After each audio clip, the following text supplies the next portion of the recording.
Welcome to Keep Your Hands in Your Skirt podcast with your host, Sabrina Brightstar. Are you a woman who manages her own set point? Use the universal laws of the universe to raise your vibration. Be a woman who can receive more pleasure, more fun, and more joy. Together, let's claim our infinite worth. Keep Your Hands in Your Skirt is a fun way to remind yourself to mind your own business. Zero in on you and your desires. Say goodbye to judgments and people-pleasing. Join Sabrina and be a woman who can receive, create, and actualize everything you desire. Hello and welcome. Keep Your Hand in Your Skirt podcast. My name is Sabrina. I am your host today, and today I want to talk about emotional maturity. I have an amazing story to share with you of what has happened in the last 36 hours for me, and how the sinks and winks and the discovery about emotional maturity. So here we go. So yesterday morning, Mother's Day, unbeknownst to me, I know I want to make a podcast. I don't know what I'm going to say before I say it. I have no idea. Some people say I channel. I say I just communicate with my multidimensional self. I just get ideas and I just start articulating. I don't know. I don't know what's going to come out of my mouth. I hear the information the same time you're hearing the information. And I've just developed a relationship with my intuition, with my multidimensional self that I just trust.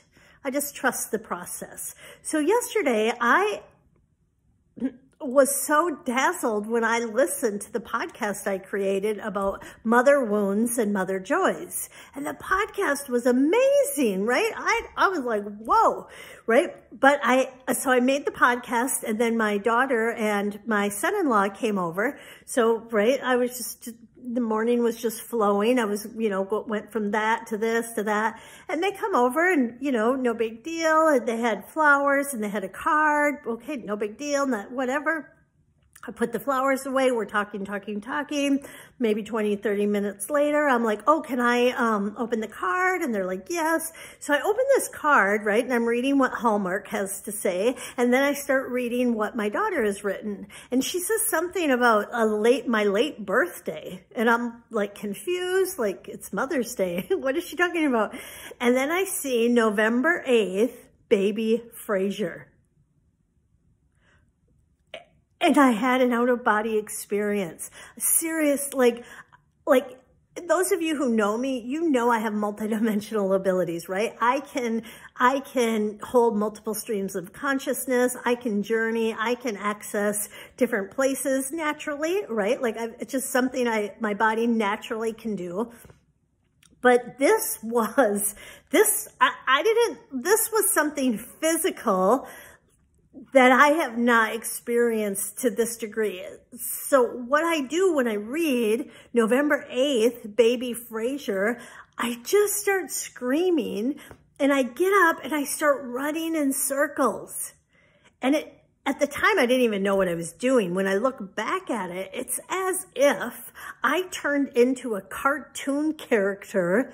Have you ever seen those cartoon characters of a dog that's chasing its tail? Like the dog is just so happy, just running in circles, trying to catch its tail, which he's never going to catch. But he's just got all that energy and just like, ah! So somehow, I had this out-of-body experience where I'm just running in circles like a cartoon character. And then it was interesting because both my son-in-law and my daughter, they just looking at me like I'm normal, like another day in a life for me. But I was just like, well, that was a really strange reaction. And they're like, not really. I guess they just see me as a cartoon character. So that's kind of funny. But anyway, right? So, okay, so just so excited. Okay, so then that was so exciting. I get this news. And the backstory is my daughter and I, a couple years ago, my daughter pulled away from me and has talked to me about just the stress she feels, she's just discovering herself. She wants her own time to have her own identity, have her own healing. So she basically just put up boundaries and pulled away. And so the last couple of years, like, it's like I've felt bad, right? Because we used to be really close and spent time, like a lot of time. And so there's been a loss for me that she has put boundaries up and just pulled away. And it's hurt me. So even though I understand it, like my mind understands it, like my heart has been sad, my body has been sad. And like I've been waiting for a time that we'll be able to repair it, to like bring it back together, or to find a way to navigate as two adults moving forward, right? Because that shift when you're parenting a child and then the child becomes an adult, the dynamic, thank you, sorry about that. The dynamics, they change, right? And some people don't know how to change those dynamics. Other people have emotional maturity. They've been trained with the tools or the skills to have emotional maturity, or they've taken the time to evolve and develop this emotional maturity. So they're able to do it. And other people, because most of us don't have any, right? Like you don't go to emotional maturity school where they say, okay, this is when you transition from a child and you transition to an adult, and the new relationship, you know, the new adult to adult relationship, this is how you know, these are some tools. Like most of us didn't go to that school, right? So we don't know, like, right? It's all learning. It's all new. It's all evolution. So okay, so they leave, and then I'm putting the podcast together and I'm listening to the podcast again, and I'm like, oh my gosh. And the backstory, side story, is they don't know the gender of the baby, and they nicknamed the baby Pancake, right? So anyway, the baby's nickname is Pancake. So I had made this inspired video about mother wounds, daughter wounds, right? Like these layers, things that I have done to my daughter. I actually talked about things that I unintentionally did to my daughter that really caused pain for her, right? And this is before I knew about Pancake, right? This is before I knew about Pancake. And so I'm listening to this again. So I get this inspired idea, like I'm going to share this podcast with my daughter. And I don't share my podcast with her. I've never asked her to listen to anything, right? I'm just whatever. So I send it to her and I'm like, if you're inspired, like I created this today before I knew about Pancake. And in the podcast, I compare emotions to color crayons, all of the different colors in a coloring box. And I make the comment that, like, in my time, like the best color box to get was 100, I think it was like 128 or 164 or something. And it was like this huge pack. And I talked about we have access and awareness of our emotional body, we have more tools, we have more data to use for communication, to use for expressing ourselves. And all of those beautiful, beautiful colors in the color box, they just allow you to express more details. You just have more options. So our emotional body, right? We all have an emotional body, but so many of us have been conditioned just to use 3 or 4 or 5 emotions, right? Good, bad, happy, sad, right? And all of these other emotions that are within us that want to be seen and witnessed and validated by us, like these emotions are not hurting us. They're not to harm us. They're our allies. They're here to assist us so we can articulate, so we can understand what's happening in our body, so we can understand, you know, what's happening to us, so we can figure out how to move forward. And the emotions just want to be seen. They want to be acknowledged. So anyway, so apparently my daughter listened to the podcast, and then she sends me back a picture because I said, I don't know, like I wonder what the box of crayons look like these days. And apparently they have boxes of crayons now that are 248. So she sends me a picture of 248 box of crayons and says, thank you for that. Like, I learned and I understand more about you, right? So thank you. And I thought, like, what a gift, what a contribution. And I feel like Pancake, right? Because it's all a co-creation. We're all in this together. Even though we have broken parts of who we are, broken relationships, damaged relationships, hurt relationships, as we develop emotional maturity, as we evolve, as we process, like, we have the option to learn how to communicate better. And I just felt like this energy that I was feeling when I was running around like a cartoon dog, I just feel like that is a part of the frequency of Pancake. I feel like Pancake and a lot of many other children coming and frequencies, they're here to help us develop emotional maturity. And here's the amazing synchronicities. So today I'm listening to a podcast, a human design podcast, and it's talking about collectively we have been like functioning from our minds, mental.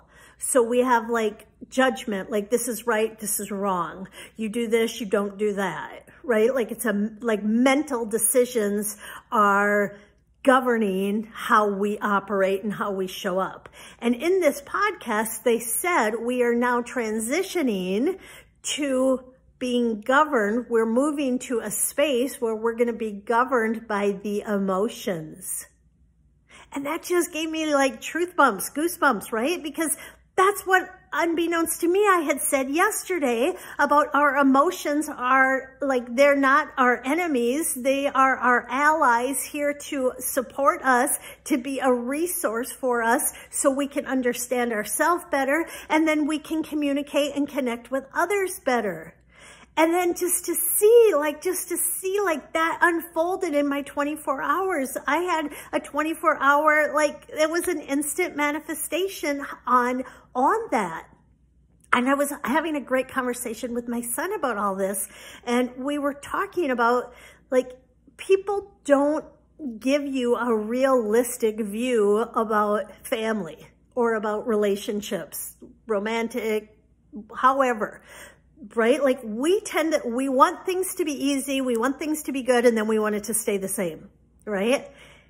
Well, that's absolutely stupid. Like life is changing. Your moods are changing. What you're going through, the seasons and cycles are changing. You have bad days. You get triggered by something that you may or may not even be aware of. You've been programmed, since a birth. You don't know like how complicated, right? All of these programs that you observed, all the energetic, information that your body received that you mentally aren't even aware of. And so when we want things to like, okay, we have a relationship, we get along good and we'll just keep it as that. Like that's so effing ridiculous, right? We are beings that are evolving. We are changing. Obstacles are a part of nature. It's our natural thing to have challenges and obstacles. Like compare it to the weather. Like, does the weather stay perfect day after day after day? Well, maybe some places it tends to be really nice, but in most places, the weather changes. There's some days it's more windy, some days it's more sunny, some days it's more cold, some days it's more icy, right? Like that is life. That is our life. And so when I heard on the podcast that collectively we are moving from the head space, the mind space, into the emotional space, and we are developing emotional maturity, and we are going to use the emotions to have maturity for ourselves and then for others. Like I love this. And I can see how the evolution of this is going to support us to move in. You hear it all the time. It's going to be a new earth. We talk about that. There's a new earth that is available right here, right now. You don't have to die to get to that new earth, right? You can access the frequency of that now new consciousness right now. And a part of the way that earth is going to be more enjoyable, more practical for your day-to-day life, more beneficial, is when you start to see the pairing it with emotional maturity. Emotional maturity. Emotional maturity. I love this. Especially for those of us many of us were not trained, right? I was suppressed majority of my emotions. I talk about that in the podcast. So not only to allow and to witness and honor and validate and respect all my emotions, but to use the emotions as guidance, as support, as know that the emotions are my allies to give me information so I can understand myself better, and then I can communicate with others better. Because the better I am at communicating, right, the easier it is going to be for people to be in relationship with me, because they're going to know what I need or how I stand or what I think. And it's just going to be easier. And then they have a choice. They can accept it. They can reject it. But the more balanced I am to be able to communicate it without doing that passive aggressive stuff, without doing the silent treatment, without doing all of those toxic behaviors that I'm just getting another hit right now. The reason so many of those toxic behaviors happened is because we didn't know how to process the emotions. So we use these really poor tools, like being passive aggressive, these really poor tools like the silent treatment, really poor tools like screaming and yelling and intimidating someone with your anger and your madness. Those were really poor tools, but they were the only tools many of us had to deal with all of our emotions. So as we're developing emotional maturity, as we're starting to recognize and respect all the emotions, we can develop better ways to communicate, more respectful ways to communicate, more healthy ways to communicate that does not leave the damage and side effects that the unhealthy ways of communicating left. Wow, that was so good. See, I love talking. I'm a human in human design. I'm a mental projector 2/4. So for those of you who know that means. I want to talk about human design probably the next time. So thank you for listening. It's been a pleasure. Manage your own set point. Use tools to change your vibration. Raise your set point. Thank you for listening to the Keep Your Hands in Your Skirt podcast. Make sure to subscribe and please leave a review. We really appreciate that effort, and we'll catch you in the next episode.